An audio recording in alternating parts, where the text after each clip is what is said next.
Hey everybody, it's Manuel from RX Report, where you get your health, your news delivered.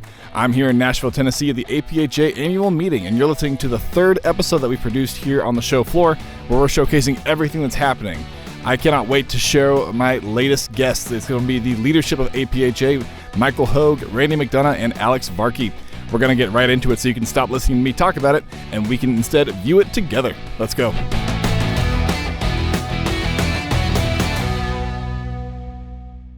Welcome again to our X Report. We've got some really special guests here with us today. The leadership of APhA. We've got CEO Michael Hogue. We've got President Alex Varkey and future President Randy McDonough. Gentlemen, thanks for being on the show. Welcome. Thank you. Thank you.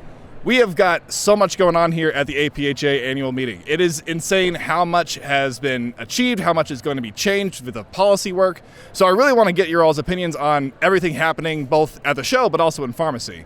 Michael, I'm actually going to start with you. What's the highlight of APhA 2025 for you so far? What's most wowed you so far? Well, I think it's just the energy of the attendees. I mean, we're back to pre-pandemic levels. I mean, the attendance is huge. Every educational session's been packed.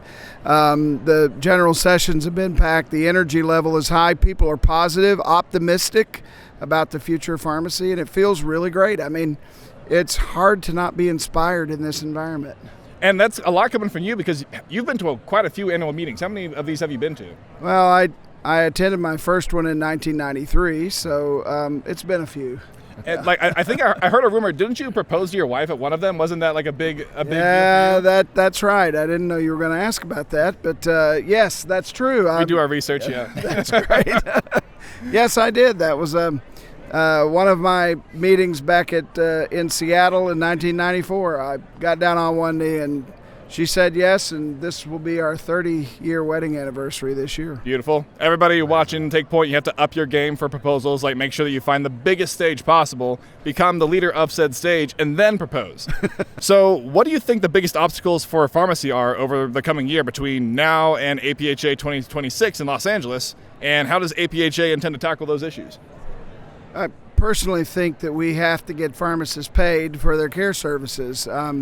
You know, there's a lot of challenges going on in the profession of pharmacy, but, you know, no money, no mission. And if pharmacists can't get paid for what they do, the care that they provide, you know, it's very difficult for us to solve a lot of those problems. You solve a lot of the issues in workforce and workplace by getting pharmacists paid for their services. You solve a lot of the problems in, you know, staffing and keeping pharmacies' doors open by getting pharmacists paid for their services. So to me, there's nothing more important we can do than to, you know, connect all the dots and get pharmacists paid for their care services on a more routine basis and create that revenue stream.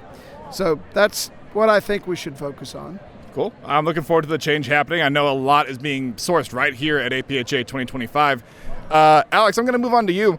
Your slogan was all in, one profession united. And if there's one thing I've learned since being here, it's that there are a lot of different professions in pharmacy, from technicians to actual like people behind the counter at your general pharmacies, but also like people working with elder care, people working with children specifically. There's so many ways to get involved. So walk me through how you implemented this slogan into your term. Yeah, I think when everyone talks about pharmacy, a lot of folks talk about how there's so many different organizations, so many different sectors of pharmacy, and that we're not all on the same page. And so, you know, naturally, I think over the course of my time in pharmacy leadership and in APhA leadership, as I've talked to other leaders and other associations, I find that we all ultimately want the same thing. Definitely. We want to advance the way that we practice so that our patients get the best from pharmacy services, right? And so in the end of the day, I felt like there was a lot more that really brought us together. And the more I realized that other volunteer leaders and other associations ultimately want the same things, the theme really kind of came together. And I don't know that it was so much rocket science or a huge vision as much as it was just a way to call out what is already really being built amongst volunteer leaders and others who serve within the profession. Like, it feels obvious once you see it, but before that it was, weirdly opaque, I guess. Like, it was harder to see it like actually enacted. Yeah, I think when everyone's practicing within their own practice settings, you know, they're dealing with their own patients, their own communities, it might be hard to see what's happening, you know, at the national level or, you know, on macro level as far as leadership within the profession.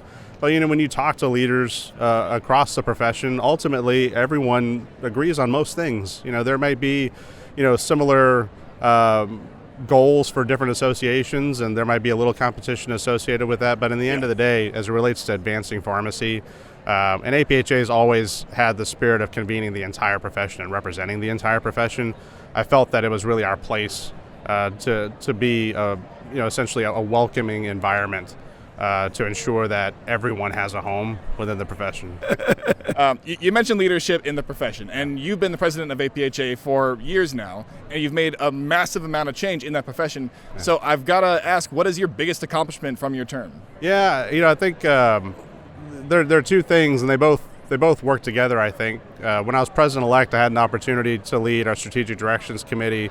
We were able to develop a 3-year strategic plan. Yeah. And we felt it was really important to ensure alignment between what our strategy was for the association and what the association ultimately used its resources for. Mm-hmm. And so just that alignment really helped build a foundation for what we are starting to see now, which is a brand new membership model. And that goes to the other piece where a lot of the conversations we had with folks within the profession, they wanted to get involved with APhA, but they weren't quite sure how to get in. Like the path wasn't really laid out for them yet. Right. And so, this new community model offers a lot more opportunities for people to find a home, find a way to get in, to get involved, to be able to develop and contribute to the advancement of the profession through APhA. And so I feel just being in the position, frankly, it's somewhat happenstance and serendipity, if you will, that I found myself in this position at the moment that we were ready to make this switch. Like a beautiful accident. Yeah, but it feels great that we as members of the board, we were able to be part of that process, and the APhA staff have been incredible in just taking something that has been so successful and so. And to transition that to something that is going to be even more inclusive and more collaborative in nature for our members and for people within the profession who want to be involved. Mm-hmm. It's been a really cool accomplishment.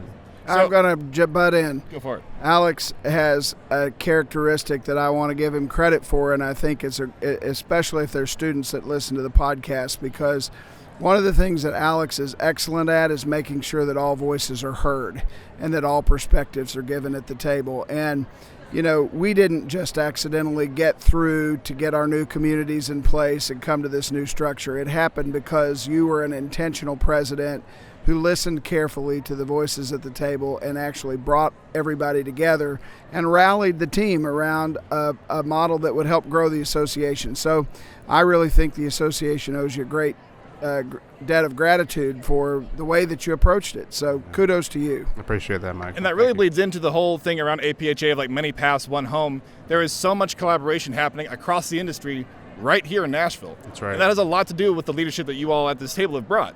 So I can't wait to see like the actual change that is enacted through that collaboration. You've made like these walls come down for the profession so that we can all work together towards that collaborative goal. And like that's how change is made.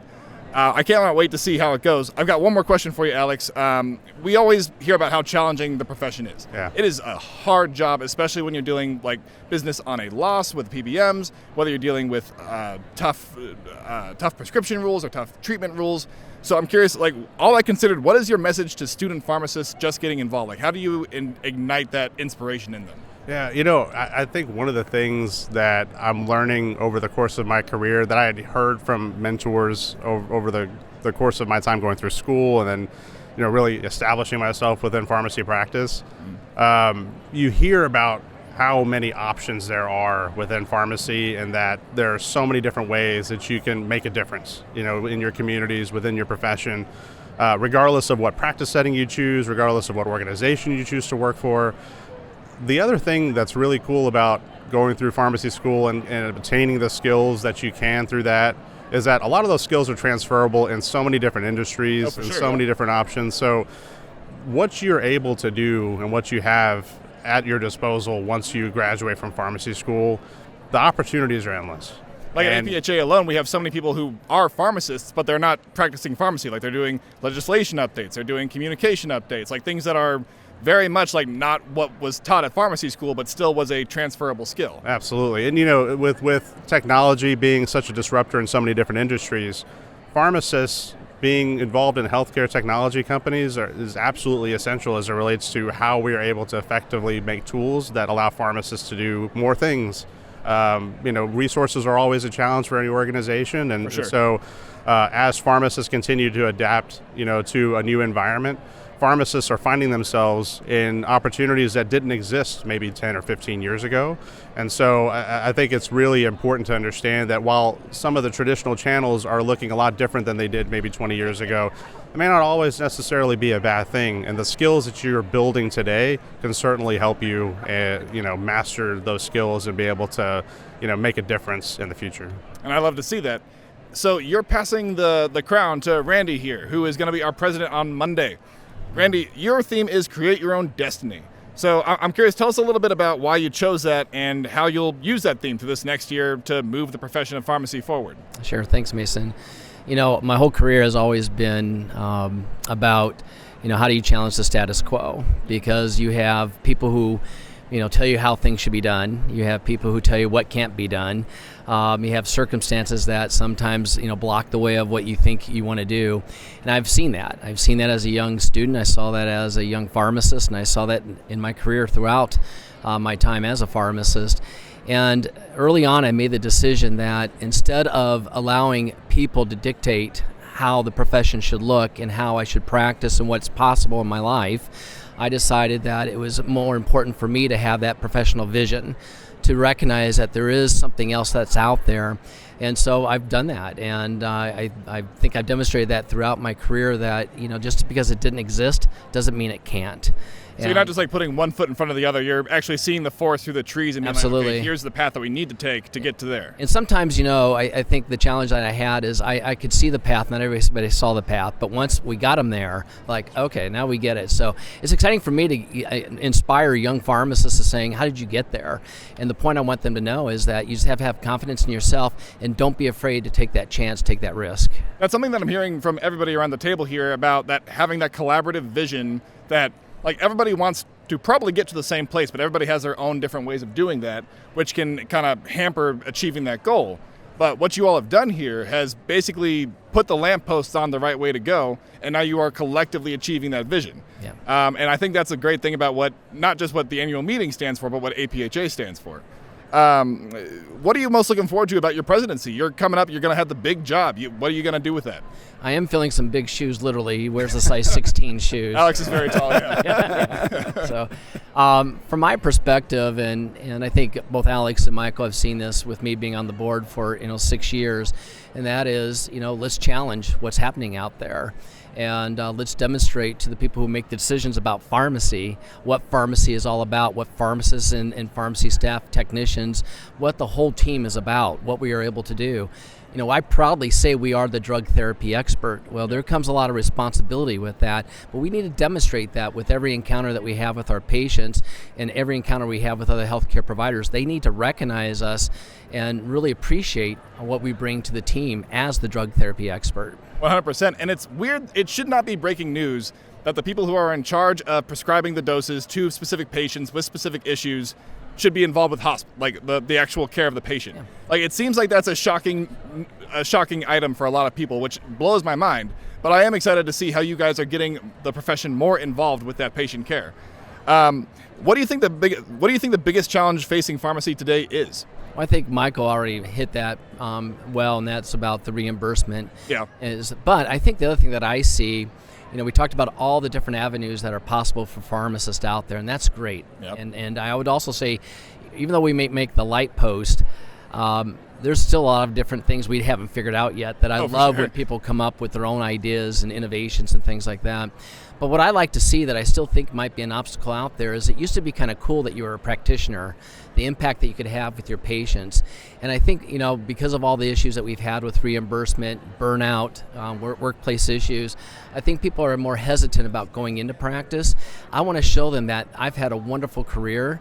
There's so many opportunities that are out there, and that it's really cool, and it's fun, and it's very professionally satisfying to be a good pharmacist out there. Yeah, because you're doing your job well. You're actually seeing the change that you want to believe in. And I will tell you this, of all the things I've ever accomplished, it was actually the impact I had on individual patients who would come to me with tears in their eyes letting me know how much I've impacted their lives. And when someone would personally come in saying, that's my pharmacist, that's when I felt like that's the most professional, satisfying thing I've ever experienced in my whole career. And I want other people to experience that. It's a cool feeling to know that you've had that much of impact on an individual life. I can't even imagine. That sounds incredible, like knowing that you are personally able to make someone's life better, make them be able to live the way that they're supposed to be able Absolutely. to. I can't wait to see what you are able to implement with your change in your presidency. I've got a question for the whole table here. Again, pharmacy has gone through some rough times, especially in recent days, in the recent past. But from what I'm hearing around this table, I'm hearing nothing but hope. I'm hearing nothing but the future is bright. So I've got to ask, despite everything happening right now, every hit that the profession takes, what inspires you about the profession? What inspires you in pharmacy that wants you to make this work happen? I can start if you like. Please, yeah. I just think, look at the two speakers that we had, keynote speakers, right? People who said, what if? Why not? Let's do something different and things like that. I think there's more opportunity today than there ever has been in pharmacy, even with some of the things that you talked about, the challenges, the obstacles, but these can be overcome. But it just takes people to be inspired and people to look at the future and saying, what can I do differently? But they got to believe in themselves. 100%. So I'm extremely excited, and I tell the students, I'm like, I would love to be a young student right now just starting in my career because there's more opportunity today than I've ever seen in the profession. Alex, let's go to you. I'd have to agree. I mean, Randy really touched on a very important point. We all take an oath to serve our patients, to serve our communities. That's what we are committed to doing. And there are so many incredible stories of pharmacists all across the country who are doing just that. They are making connections with individuals who had no idea that they had options or that they had any sort of hope as it relates to the ailments that they're dealing with. And the pharmacist in their community is the leader that's actually able to introduce to them that they do have resources available to them, and that pharmacy really can help them make the most of the situation that they're dealing with. And they like the path for their patients themselves. Yeah. Absolutely. And so there are so many of those stories that are out there that probably aren't getting as much I don't want to say recognition, but as much exposure through social media and other communication vehicles that are out there. APhA, among other organizations, I think we're all starting to see the need to share those positive stories, and so that's why I'm so thankful for this medium and your podcast to really showcase all the things that pharmacy is doing to care for patients in their communities and just how important we are to healthcare. It is my absolute pleasure.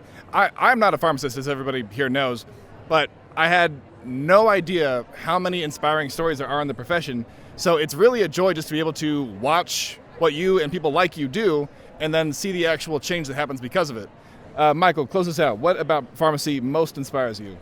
Well, I think what I'm seeing happen right now that I've never seen in my entire professional career is that those people who are outside of our profession are beginning to recognize and acknowledge what value we add to the system. When I sit in meetings in Washington and patient advocacy organizations are discussing how they can activate to help ensure that they and their fellow patients have access to our services. I mean, that's amazing. When they're helping to figure out the solutions and helping to figure out the policy changes that happen, that's amazing. We've got physician organizations that actually are very interested in seeing pharmacists be fully recognized and compensated. They want their patients to have coverage for the care services of a pharmacist. It's not about the money, it's about the access to the care services. And patients want the access, and they're beginning to ask for it and demand it. And that's what's hopeful to me, is the change that's happening with the consumer's mindset, and consumers are beginning to say, look, we've got a resource right here at our fingertips. And whether a patient finds themselves in their local community, or they find themselves in an emergency department, or as a patient in a floor of a hospital, or in a long-term care facility, they're beginning to learn that they've got a pharmacist there that fights for them, that works for them. And when we see patients change their belief in what pharmacists can do, I think our whole profession is up for a very, very bright future. That gives me tremendous hope. Michael Hogue, Randy McDonough, Alex Varkey, it has been an absolute pleasure having you on RX Report. Thanks for being on the show. Thank you. Thank you.